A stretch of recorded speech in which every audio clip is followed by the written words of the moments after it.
This is how you delete your Instagram account or also deactivate it. So if you don't want to delete it, you can go ahead and just temporarily disable it.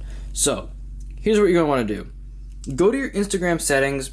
You can tap it at like the 3 bars at the top of your profile. I don't want y'all to see my name and stuff like that. Scroll down and you're going to see where it says help. Probably right around here. Right where it says help. Click on that. Tap on Help Center. You're going to get a screen like this. Tap on the 3 bars up here. And then you see where it says Manage Your Account. Go ahead and click on that. And then right where it says Delete Your Account, go ahead and you see where it says Temporary Deactivate Your Account. It'll give you all the steps that you need to do to actually deactivate your account.